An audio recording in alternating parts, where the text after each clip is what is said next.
Saat orang lagi fokus ke Jo dan perempuan yang baik hati ini, aku malah mati dia ada ujung kaki. Napak tanah kok dia. Manusia kok dia. Orang kawan aku juga nengok semua. Tapi makin aku tengok, makin merinding aku. Astaga, apa ya gitu loh.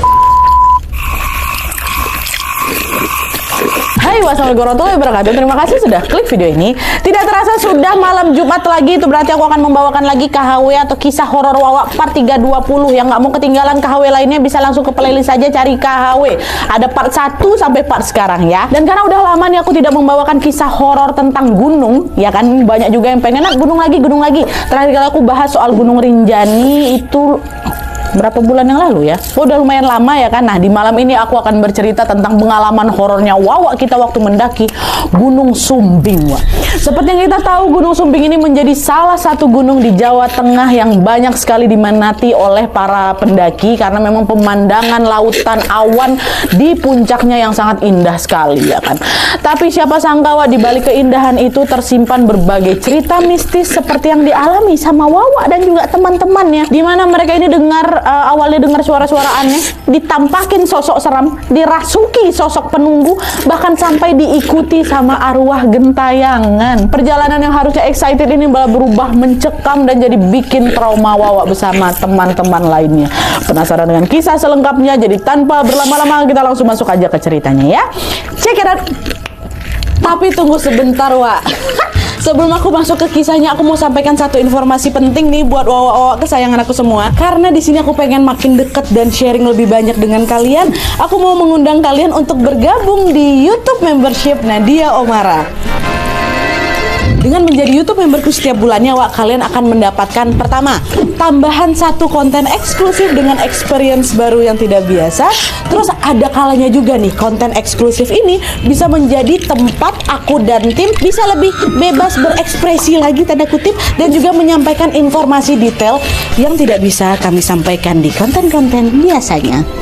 Dan selain itu kalian juga akan mendapatkan badges khusus di samping nama akun YouTube kalian, dan juga nantinya kalian bisa saling komen dengan berbagai emoji khusus khas Nadia Omara Channel. Tapi ini nggak ada paksaan, Wak, ya, buat kalian yang mau-mau aja. Cara bergabungnya juga gampang sekali, Wak. Kalian tinggal langsung masuk ke halaman channel YouTube Nadia Omara, lalu klik tombol join atau gabung. Dan kalau sudah, kalian tinggal langsung melakukan pembayaran melalui dompet digital yang kalian punya. Udah selesai. Selamat bergabung dan selamat menikmati konten eksklusif dari kami di YouTube membership Nadia Omara. Kita tunggu kalian di room members only ya.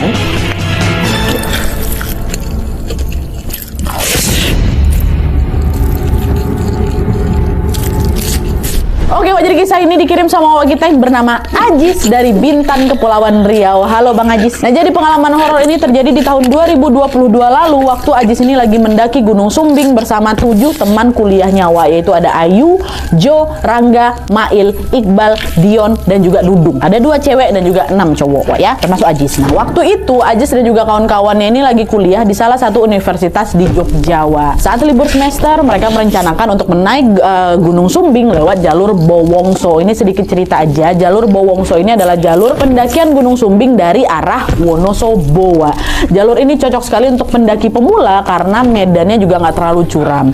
Dan di sana ada 3 pos utama. Pos pertama adalah Taman Asmara, pos kedua adalah pos Bogel, dan pos ketiga adalah pos Zoro. Nah, pos antara pos 2 sama pos 3 ini ada area camp, namanya camp Gajahan, yang biasanya dipakai untuk mendirikan tenda sebelum akhirnya summit atau lanjut ke puncak gitu. Kebetulan, Wak, Ajis dan juga teman-teman ini memang baru pertama kali tuh mendaki Gunung Sumbing. Bahkan bagi Bang Ajis ini adalah pendakian pertamanya gitu loh. Teman-temannya ada yang beberapa yang udah pernah naik gunung, tapi untuk Bang Ajis ini baru kali pertama dia mendaki gunung gitu. Makanya mereka juga milih jalur Bowongso yang nggak terlalu terjal lah gitu. Dah, sesuai rencana, Ajis dan juga rombongan ini pun berangkat dari Jogja jam 5 sore dan tiba di base camp Bowongso sekitar jam 10 malam. Mereka nggak langsung mendaki tuh, tapi memutuskan untuk istirahat dulu semalam di base camp yang ada di bawah supaya badan mereka ini fit waktu mendaki. Barulah di pagi harinya mereka mulai siap-siap dan juga registrasi. Waktu registrasi, Wak, pihak penjaga base camp ini ngasih bungkusan plastik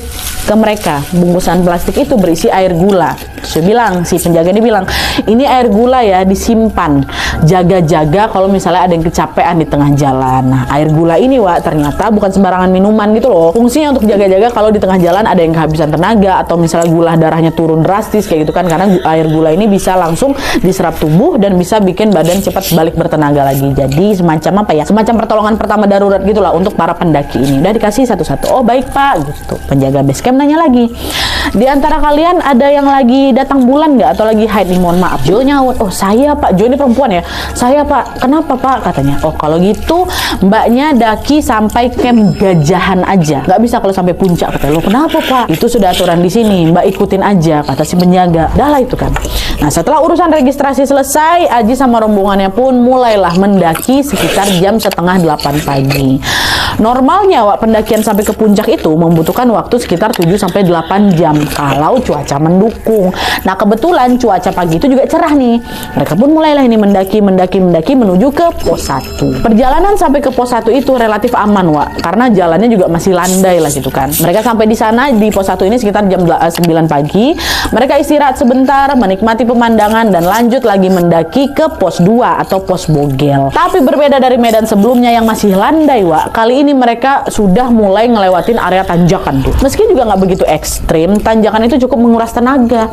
Ditambah lagi cuaca yang awalnya cerah-cerah aja itu tiba-tiba mulai berubah. Kabut mulai turun, langit mendung, dan suhu udara juga berubah drastis waktu itu. Kondisi itu bikin Ayu, kawan yang perempuan satu lagi nih, menggigil. Badannya juga ikutan lemas nih, jadi dia pun harus jalan sambil dirangkul sama kawannya. Ngelihat itu, Ajis, Wawa kita ini ngomong ke kawan-kawannya, weh nanti kita dirikan tenda dulu aja nggak di pos 2, kayaknya mau hujan deras lah ini. Ayu juga kayak butuh istirahat katanya. Kawan-kawan yang lain setuju. Mereka pun bergegas lah itu kan, ngelanjutin lagi perjalanan sampailah akhirnya tiba di pos Bogel atau pos 2 sekitar jam 11 siang. Begitu tiba di sana mereka langsung dirikan tenda Wak. Satu tenda untuk cewek, Ayu sama Jo, 2 tenda lagi untuk cowok. Tenda A diisi Ajis, Dudung, Dion, tenda B diisi Mail, Iqbal sama Rangga. Dah, gak lama setelah tendanya berdiri, ternyata betul hujan turun deras sekali disertai juga sama angin kencang. Nah, di tengah situasi itu kondisi si Ayu yang awalnya udah lemas ini makin drop lagi. Padahal nih Wak ya, aslinya kalau semuanya tuh fit dan juga cuaca mendukung nih, mereka bisa sampai puncak hari itu juga loh. Tapi karena kondisinya memang tidak memungkinkan, akhirnya mereka sepakat untuk istirahat lah itu di pos 2. Dan siapa sangka disitulah gangguan demi gangguan mulai terjadi Wak. Nah, waktu istirahat di pos 2 ini. Jadi ceritanya, hujan badai yang sejak siang mengguyur itu Wak, baru reda kapan? Malam harinya baru reda Nadia katanya. Di saat yang sama kondisi Ayu juga alhamdulillah sudah mulai membaik itu. Cuman memang mereka tetap memilih istirahat di tenda masing-masing. Ya kan lagi hujan-hujan ya kan. Mereka ngumpulin energi untuk bisa mendaki besok paginya. Tapi sekitar jam 9 malam pas mereka udah mau tidur nih, Ajis, Dudung sama Dion yang ada di tenda cowok yang satu nih, yang tenda A itu, dengar ada suara langkah kaki masuk ke area pos 2. Mereka juga dengar ada orang yang lagi ngediriin tenda Wak di dekat mereka. Ya kan tenda mereka 3. Mereka dengar ada suara orang datang dan ada kegiatan mau bangun tenda. Ajis mikir, oh ada rombongan lain yang baru datang nih gitu kan. Dan bener aja, beberapa saat setelahnya Ajis, Dudung sama Dion ini dengar, sama-sama dengar bertiga nih Nadia, kami dengar ada suara orang yang ngobrol dari arah tenda sebelah kami. Suara mereka cukup keras karena mereka juga ketawa-ketawa gitu kan, dan sempat juga keributan dari suara ketawa-ketawa mereka ini bikin kami agak terganggu, tapi kami juga nggak berani negur karena dia, dan kami milih aja diam gitu sambil berusaha memejamkan mata. Tapi ada orang di luar ramai-ramai. Nah, kami diamin, makin malam suara rombongannya malah makin ramai. Dan di saat yang sama nih entah kenapa hawa tenda kami itu tiba-tiba pengap kali rasanya. Macam ada banyak orang dalam tenda itu. Padahal tendanya cukup luas loh untuk kami bertiga itu. Tiba-tiba pengap. Kalian ngerasa ngap nggak sih? Ajis nanya. Iya weh, kok tiba-tiba panas sekali ya? Padahal kita cuma bertiga aja dari tadi juga nggak kenapa-napa. Nggak beres nggak nih Wak? Kata si Ajis. Udah nggak usah terlalu dipikirin, kata si Dion. Udah, mending kita berdoa aja. Habis itu kita langsung tidur, simpan energi. Besok kita mau ngedaki, kata si Dion. Udah lah tuh, mereka bertiga pun udah nggak mau mikir aneh-aneh. Cuma malam itu udah tiba-tiba pengap itu tendanya mereka. Dah Ajis pun ketiduran tuh Wak. Cuma waktu aku lagi tidurnya dia, tiba-tiba si Ajis nih mimpi Wak, didatangi seorang perempuan asing Ya, Ajis nggak pernah lihat orang itu sebelumnya. Perempuan itu nggak senyum, dia datang. Dia nggak senyum, nggak nyapa, mukanya datar aja. Tapi dia nyodorin bungkusan plastik hitam, Nan. Aku nggak tahu apa isi bungkusan itu. Gegara pas aku udah ambil, mau aku buka, aku terbangun. Dari mimpi gue, gegara ketetesan sama air dari dalam tenda. Pas aku tengok jam, udah jam 3 pagi. Nah, pas aku bangun mimpi itu suasana tenda tuh makin pengap lagi, Nadia. Makin pengap. Gak enak lah perasaan aku ini. Kenapa ya? Ngapa mimpi aku tadi itu? Apa bisa aku bangun tendanya makin pengap lagi? Yang aku mimpiin itu siapa? Jangan-jangan dia sosok penunggu di sini pula. Ajis takut, wah. Di situ dia kayak berusaha positif thinking. Udahlah, udah nggak. Cuman bunga tidur aja kebetulan. Mungkin aku juga tadi lagi takut apa kayak gimana, makanya aku kepikiran bawa ke mimpi. Udah nggak usah aku pikirkan lagi, kata si Ajis. Ajis juga nggak mau tuh nyeritain itu ke kawan-kawannya kan, nggak mau ngebangunin kawannya, gara-gara takut juga nanti mungkin mereka jadi panik apa gimana. Dah. Ajis coba tidur lagi, nggak bisa tidur aku, nggak bisa tidur sampai sekitar jam 4 pagi, nggak bisa tidur. Baru aku bangunin kawan-kawan kan, bangun, udah subuh gitu kan. Nah, mereka ini bangun, sholat subuh dulu kami, dan baru kami siap-siap melanjutkan pendakian sebelum matahari terbit. Dah, waktu lagi siap-siap ini, mereka kan keluar tenda. Di situ, nah, pemandangan pertama yang kami lihat adalah ada satu tenda dome apa pokoknya tulisannya dome lah, bacanya apa nih, dom lah kita bilang ya, tenda dom kecil yang berdiri di dekat tendanya si Ajis, tenda kecil, tenda dome itu. Ajis ngebatin, oh ini pasti mereka nih yang tadi malam berisik. Tapi kok cuma satu tenda aja ya, kecil pula. Kayaknya nggak mungkin lah mereka ramean tidur di satu tenda. Yang didengar tadi malam kan rame kali kan, Wak. Ini cuma satu tenda dekat tenda mereka itu. Ini tenda cuma muat 2 orang nih, si Dion sama kawan yang satu lagi. Iya ya, kok cuma satu tenda? Rame kan orang tadi malam. Iya, nggak mungkin mereka satu tenda kayak gini aja. Tapi habis itu Ajis nimpa lagi. Oh, mungkin tenda orang-orang tadi malam udah dibongkar kali, Wak. Mereka udah lanjut naik ke atas. Mereka cabut sebelum kita bangun subuh-subuh ini gitu loh. Oh iya, bisa jadi juga. Udahlah yuk kita beres-beres lagi. Nah, mereka lanjut lah ini beres-beres ya kan. Nah, waktu itu Wak, Ajis sama kawan-kawan ini nggak bongkar semua tenda mereka. Mereka cuman bawa barang seperlunya aja. Sisanya ditaruh di tenda. Jadi mereka nggak bawa tenda naik ke atas. Kan mereka mau summit kan, mau naik puncak kan. Jadi tenda itu nggak dirobohin sama mereka ya. Udah pada siap semua. Mereka daki lagi lah ini sekitar jam 4:30 pagi. Nah, berangkat baca doa, berangkat lagi naik ke atas. Nah, waktu Ajis sama rombongan ini jalan ke arah pos 3, Wak, posisinya Ajis ini paling belakang. Dan waktu itu suasana juga masih gelap. Kan masih subuh-subuh tuh. Jadi mereka agak cukup kesulitan pas jalan, gara-gara memang penerangan kurang, ditambah lagi medannya juga makin menanjak dan juga penuh bebatuan. Tapi masih gelap tuh. Nah, pas lagi ngelewatin jalan bebatuan ini, Wak, perasaan Ajis mulai nggak enak. Dia kan posisinya paling belakang kan, Wak. Nah, waktu di belakang ini Ajis ngerasa macam lagi diawasin dari kejauhan. Di saat yang sama, Ajis sama kawan-kawannya juga ngelihat ada beras kuning, Nadia. Beras kuning yang ditabur di sepanjang jalan. Setiap 5 langkah sekali ada lagi beras kuning. Berjalan 5 langkah lagi ada beras kuning. Awalnya Ajis mikir, oh mungkin ini memang tradisi warga sekitar sini kali ya. Kan Ajis baru pertama kali daki di situ kan. Mungkin tradisi di sini kali. Tapi makin lama kami ngelihat taburan beras kuning itu, perasaan aku jadi makin gak enak lagi, Nadia. Bahkan dia juga ngerasa sesuatu yang ngawasin dia yang pertama tadi itu kok makin ngedekat, rasanya makin ngedekat gitu kan. Jadi dia celinguk lah kesana kemari. Dia arahin lah senternya ke arah bebatuan waktu itu. Bebatuan diarahin kan, dia ngintip dikit. Dia sorot lah ke pohon-pohon sampai di satu titik senternya menyorot ke semak belukar yang ada di belakangnya si Ajis. Dan betapa terkejutnya si Ajis waktu dia ngeliat ada sosok bayangan hitam besar berdiri di antara semak-semak, matanya natap tajam ke aku dan ke kawan-kawan gitu. Ajis, astagfirullahaladzim gitu. Dia langsung dekat mulutnya, takut kelepasan teriak nih. Dia kan paling belakang nih. Tapi aku teriak, banyak orang depan ya kan. Tapi di situ rasa asli jantung aku macam mau copot. Nah, terkejut aku lihat. Aku tengok lagi masih ada di belakang. Akhirnya Ajis ngomong, cepat jalannya bisa nggak biar sampai atas kita nggak kesiangan ini. Ini nggak seru nih kalau misalnya di puncak ketutup kabut. Aku udah lama tidur dekat tuh dia. Aku tengok lagi masih ada dia. Kawan-kawan nggak tahu ya kalau Ajis lagi ketakutan. Akhirnya udah mereka nurut aja. Cepat lagi gitu. Dah, jangan cepat lagi mereka. Jangan cepat. Tapi di tengah perjalanan, Wak, Jo yang perempuan tadi yang lagi mensel itu, Jo bertingkah aneh. Jo tiba-tiba berhenti, dia jongkok sambil dia pungutin itu taburan-taburan beras kuning tuh. Dicemilin sama dia beras tuh. Asli ketawa. Suaranya juga macam suara anak kecil, Wak. Ya Allah, itu aja langsung Jo kerasukan dia nih, Wak. Langsung panik lah itu kawan-kawannya kan. Mereka langsung ngerubunin Jo. Jo, jangan kau makan itu berasnya. Istighfar Jo, istighfar. Nggak jual. Kunyah-kunyah sama dia. Mereka berusaha nyadarin, baca doa juga. Untungnya nggak lama setelah itu sadar sih Jo. Kenapa aku jongkok di sini, Ngapa nih? kok ada beras di tangan aku? Ajis nyaut, kok tadi kecapean Jo, terus kau istirahat duduk situ, ketempel itu mungkin tanganmu sama si beras-beras. Udah buang aja berasnya, yuk lanjut jalan lagi. Bohong memang si Ajis itu, sengaja biar si Jo ini nggak panik karena untuk semua juga kompak. Oh Jo, udah jalan kita lagi. Nah, lanjutlah jalan lagi dan sampailah mereka. Sebelum mereka sampai summit itu, sebelum sampai puncak, mereka sampai di camp Gajahan dulu nih. Nah di camp Gajahan mereka sempat istirahat sekalian juga nunggu langit terang. Nah pas lagi istirahat ini si Mail keingat pesan dari pihak base camp. Base camp bilang apa? Jo, berarti Jo, kau cuma bisa daki sampai sini aja. Kau kan lagi mens kan, kata Jo nyaut. Tapi aku pengen kali lo ikut puncak. Nggak boleh Jo, jangan Jo. Aturannya kan gitu. Daripada nanti kau kenapa-napa, kami juga yang susah.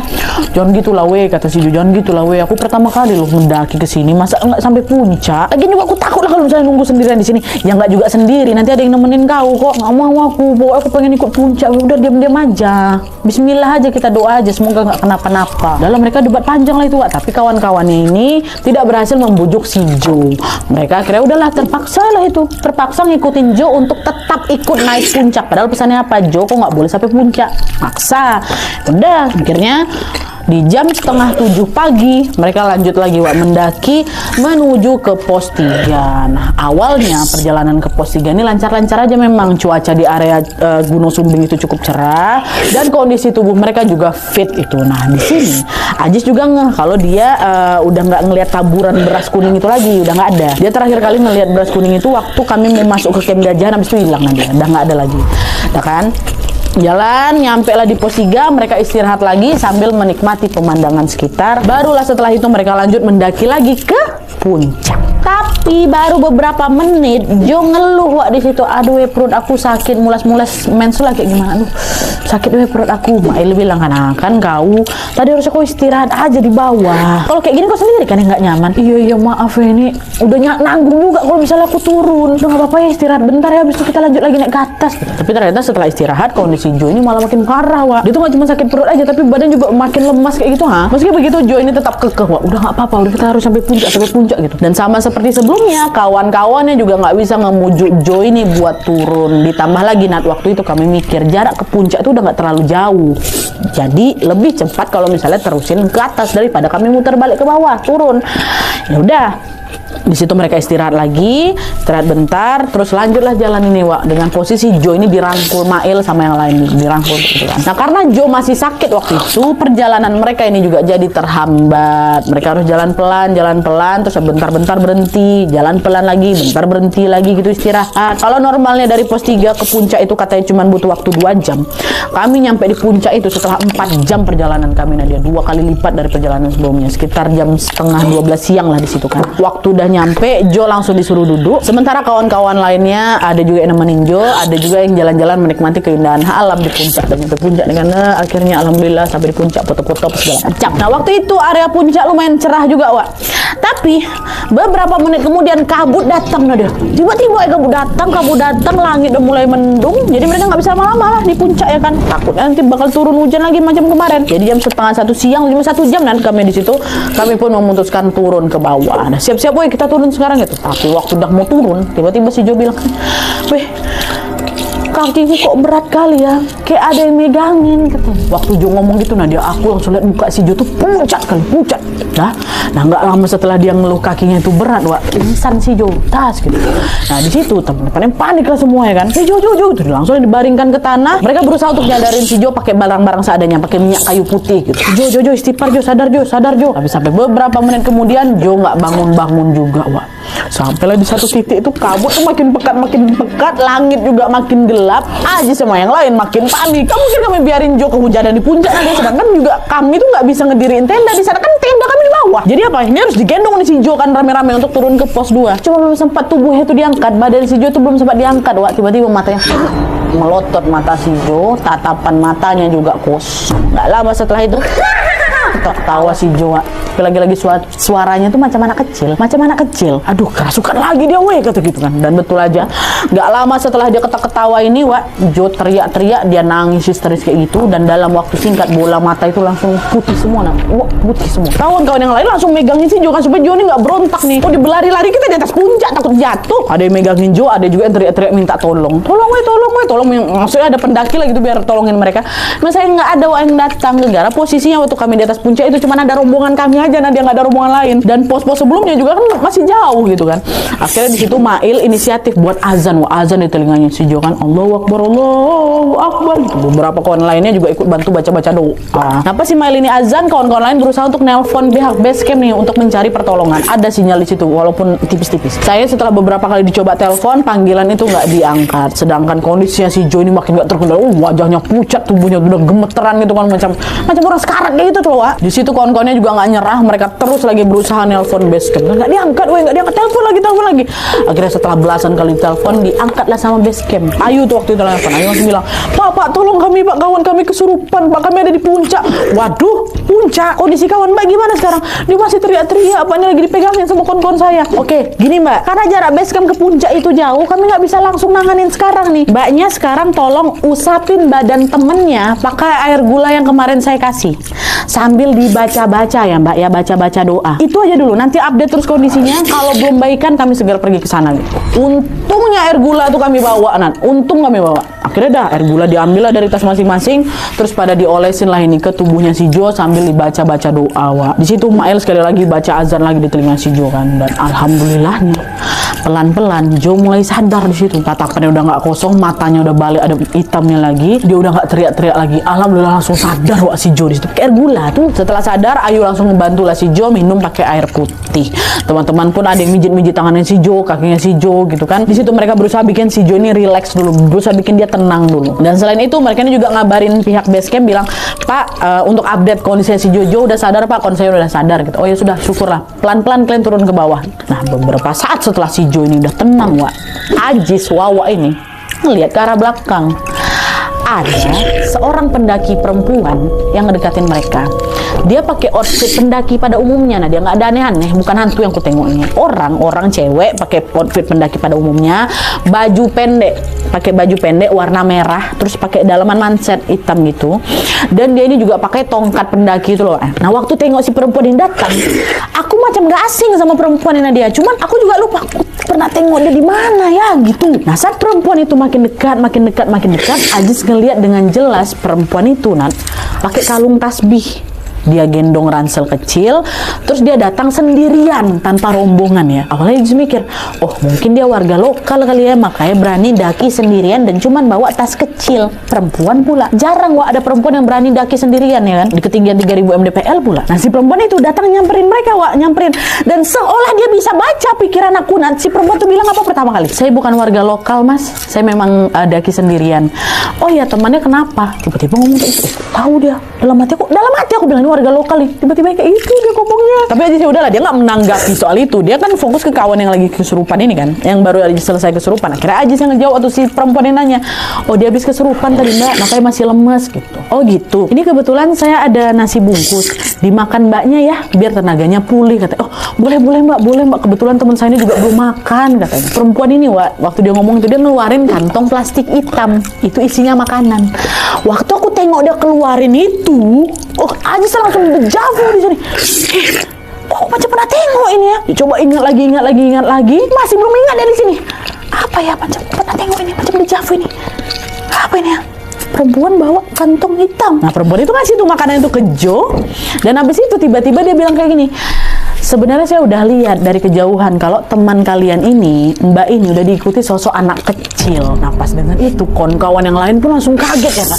Iya Mbak, diikuti anak kecil Mbak. Nah, waktu dia ngomong kayak gitu langsung merinding aku langsung astagfirullahaladzim. Aku merinding bukan karena ada sosok anak kecil yang ngikutin si Jo, itu bukan. Di situ aku langsung ingat kalau aku pernah ngelihat perempuan baju merah ini. Di mana? Bukan di tempat lain, bukan di kota lain, bukan di mana-mana. Aku nengok dia tadi malam di mimpi aku. Kalian ingat kan waktu di pos 2 kan Ajis mimpi dia ngelihat ada perempuan ngasih kantong hitam. Nah, postur sama pakaian yang dipakai perempuan dekat depan mata aku yang lagi ngasih makan ke si Jo ini, mana dia mirip persis sekali sama perempuan yang tadi malam ngasih aku bingkisan hitam itu. Bahkan bungkusan plastik hitamnya pun sama, diikatnya sama. Jadi mimpi aku, ada di sini ya. Langsung mikir aneh-aneh aku di situ Nadia ini. Itulah manusia apa bukan ya? Apa aku ada kelebihan ini untuk melihat masa depan dalam mimpi aku? Tapi apa ini ya? Di saat orang lagi fokus ke Jo dan perempuan yang baik hati ini, aku malah mati dia ada ujung kaki. Napak tanah kok dia. Manusia kok dia. Orang kawan aku juga nengok semua. Tapi makin aku tengok, makin merinding aku. Astaganya. Apa ya gitu loh. Sampai akhirnya perempuan tuh ngomong lagi. Udah lebih baik kalian segera turun sebelum maghrib. Di sini udah nggak aman katanya. Tuh setelah ngomong kayak gitu dia langsung pamit nih. Dia pamit turun tanpa ngomong apa-apa. Jadi dia naik ke atas itu bukan untuk menikmati pemandangan. Nah dia kalau memang dia pendaki biasa nih enggak. Dia datang ngasih makan, abis itu dia langsung turun. Dah bahkan nggak sampai 5 menit tuh nanti perempuan tuh udah hilang aja. Mana?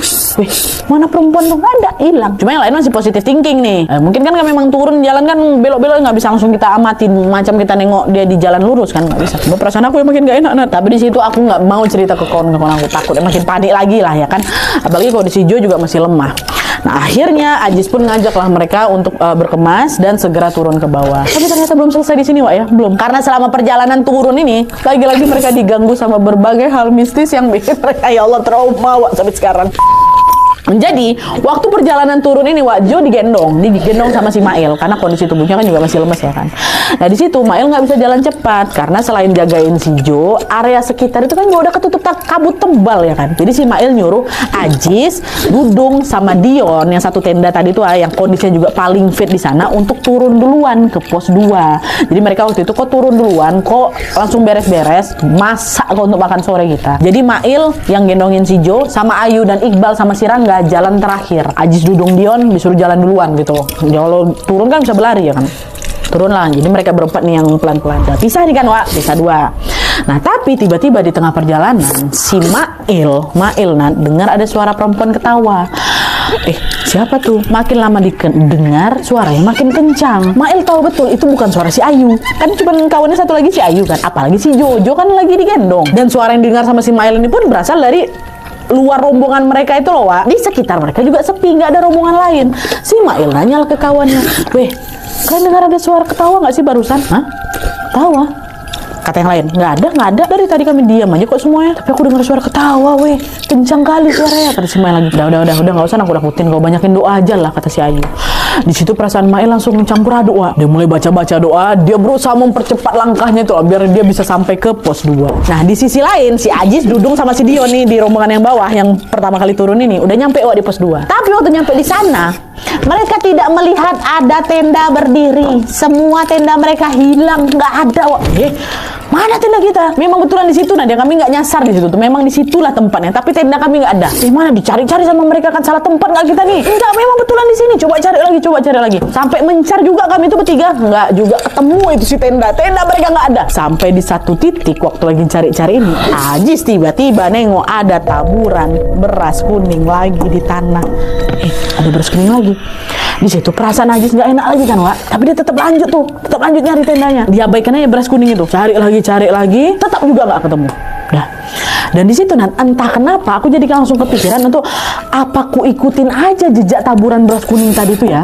Siapa tahu beras kuning itu bisa ngasih petunjuk di mana tenda aku berada ya kan. Balik lagi, mana tadi beras kuning? Mana tadi dapat beras kuningnya? Diikutilah sama Ajis kan. Ajis sendiri kan yang pada mencar nih. Jalan sampai dia ngikutin itu beras, dia ketemu sama 2 kawannya si Dadang sama si Dion. Bertemu nih mereka. Waktu mereka ketemu, Wak, mereka berada di titik pertama kali mereka nyampe dari puncak. Ingat ya, katakanlah area tenda mereka di sini. Nah, waktu lagi nyari-nyari itu dan si Ajis ini lagi ngikutin si beras kuning, dia sampai di ujung waktu ketemu sama 3 kawan yang lagi mencari itu, di pintu masuk tenda mereka didirikan. Katakanlah kayak gitu. Ketemu sama kawannya bertiga di situ. Dan disitulah mereka langsung lihat ada 3 tenda mereka berdiri gak jauh dari tempat situ. Ada tenda kalau di sana itu jelas-jelas dari tadi kami cari di situ. Nggak ada tendanya. Sekarang tiba-tiba tendanya ada. Setelah kami cari kemana-mana, ada tenda di situ. Astagfirullahaladzim, merinding aku ya Allah. Sumpah ini nggak masuk akal kata kawannya. Kita udah muter di tempat ini berkali-kali kan. Nggak ada tenda-tenda ini. Ada tenda di sini. Enggak masuk akal ini. Kita udah kesini loh. Tadi nggak ada tendanya. Ada nggak beres ini Wak. Ajis. Padahal Ajis yang paling takut kali dari tadi kan. Cuman dia kayak, Wak, palingan tadi tenda kita ketutup kabut makanya nggak kelihatan, ya kan? Dah, kita nggak usah mikir yang aneh-aneh, kita lanjut beres-beres, masak, bentar lagi udah mau maghrib. Kata Ajis, padahal di situ aku langsung nggak ada kabut, Nat, nggak ada kabut, tempat tuh plong aja, plong, tiba-tiba ada. Aku memang nggak mau bikin temanku panik gitu, mikir macam-macam, jangan, kita masih di gunung gitu deh. Udahlah, mereka beres-beres, masak sambil nunggu rombongannya si Mail datang. Sampai sekitar jam 7 malam rombongan Mail baru nyampe tuh di tenda. Gara-gara kan mereka juga beristirahat beberapa kali, jalan juga kan pelan. Waktu udah nyampe di tenda, mereka langsung makan malam. Dan waktu itu mereka sepakat untuk nginap lagi 1 hari di pos 2 itu, karena memang udah gelap juga, dan mereka juga pada kecapean semua. Besok pagi baru kita balik turun ke bawah. Nah, selama nginap di pos 2 ini, Aji sebenarnya udah nggak tenang kali. Aku rasa pengen turun hari itu juga, saat itu juga. Dari hari pertama udah diganggu, kok, ya kan? Macam mana lagi, kawan-kawan juga capek, aku juga sebenarnya capek, ditambah juga udah mulai turun hujan lagi tuh, Nat. Jadi mau nggak mau mereka harus semalam lagi nginap di pos 2. Baru besok paginya di jam 10 pagi tuh mereka bongkar-bongkar tenda dan melanjutkan perjalanan turun ke bawah.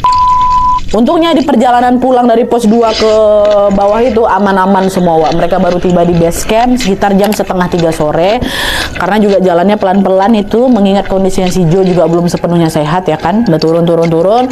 Begitu mereka nyampe di base camp, pihak base camp yang sebelumnya ditelepon juga langsung sigap nanyain kondisinya si Jo. Mereka juga bantuin si Jo untuk masuk ke base camp untuk istirahat.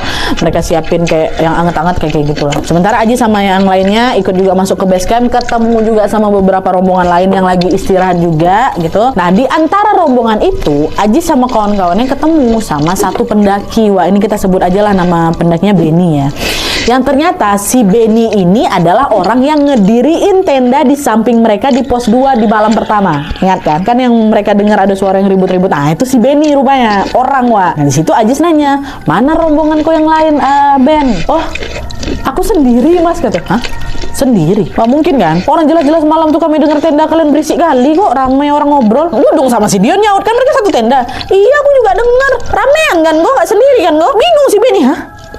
Apa nih, Mas? Gak mungkin, orang kebetulan sendiri. Kalau datang ramean masa cuma bawa tenda kecil aku, Mas? Ini tenda aku, tenda dome-dome nih, ha? Sendiri kau. Gak ramean. Sendiri, Mas." "Oh, ada lagi nggak rombongan yang datang?" "Nggak ada. Nggak ada, cuma rombongan kita tuh lah. Rombongan Mas 3 tenda kan, terus aku sendiri. Nggak ada lagi orang lain, cuma aku," kata si Benny. Langsung heboh sih aja sih itu. Aduh, kan. Kita dengar rame kan, weh. "Rame, Ben." "Enggak, Mas, cuma saya sendiri aja di situ." Aduh, nggak beres nih. Di situ aku udah nggak tahan lagi nanti ceritain semua, ya. Dari bawah juga, ya kan. Aku tahan tuh dari atas supaya nggak takut kawan-kawan aku. Tapi setelah dipantik sama cerita si Benny ini, langsung lah si Ajis ngejabarin semua apa yang dialami di sana. Mulai dari suara orang ngobrol dari tenda sebelah mereka. Dia mimpi ada perempuan berbaju merah. Dia tampakin juga sama sosok bayangan hitam tuh naik ke atas untuk nengok si beras kuning itu. Dia ngeliat Jo kesurupan, tenda yang dia tiba-tiba. Si Ajis menceritakan itulah. Sampai dia cerita soal ketemu pendaki perempuan berbaju merah yang wajahnya dan juga penampilannya sama persis macam perempuan di mimpi. Dia ceritain itu semua, ya kan. Dan setelah si Ajis cerita, rupanya si Mail kawan rombongannya ikut nimbrung. "Wah, bentar, kok mimpi perempuan itu?"